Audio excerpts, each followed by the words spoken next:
every night before bed, I always tell myself I will sleep by 11, but I always end up staying up till 1 a.m. scrolling on my phone.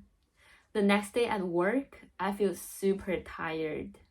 I feel super sleepy. I cannot stop yawning. Zero energy. I've always told myself, just 1 more minute, but it's suddenly already midnight. And then I feel awful afterward. I'm mad at myself. Like, I have zero self-control. I'm totally useless. Deleting all those apps seems very easy, but it actually doesn't work for me because I can always reinstall them after. Plus, not everything online is trash. You can always get some useful information online too.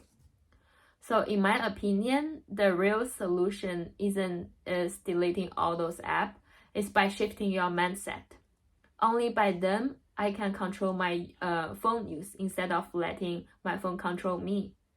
But how do I actually quit? So let's dive into it. This is what actually happened to us.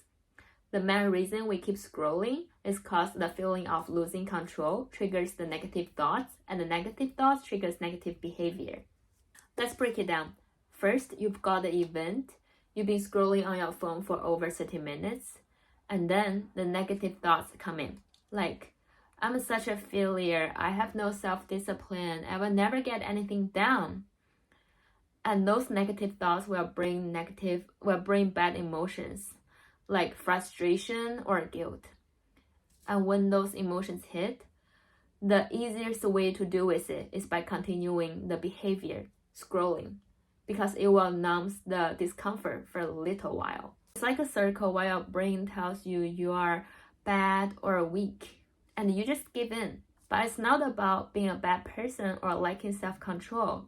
It's about your mind getting trapped in those thoughts, which make it difficult to stop.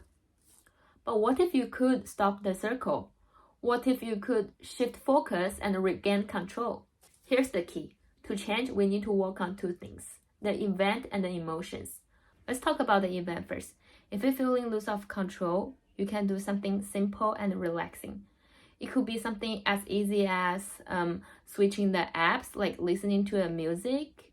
You can go to the fridge, staring at the plant, or even taking a walk. You might think, this is crazy. How can such an easy thing that can actually stop this? That's the power of controllable.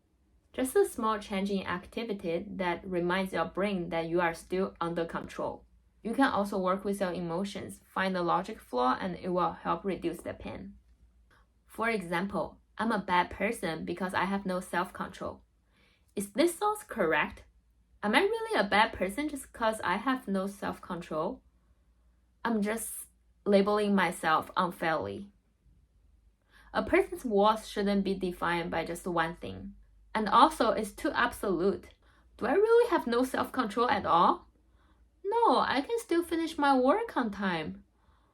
It's just sometimes I don't have self-control that much.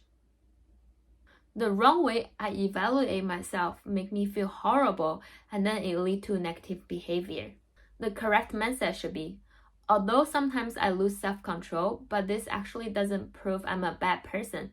Most of the time, I can still control myself. Like, I can wake up early. Maybe I could also set app timers, limiting how much time I spend on them. If you are having trouble with self-control, remember, you are not alone. We all go through it.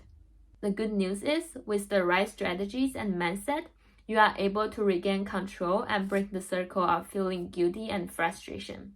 You just need to practice in the two tips I just mentioned, and you will be able to regain control. I hope those tips are helpful for you, and remember, you are not defined by a single moment. You have the power to change.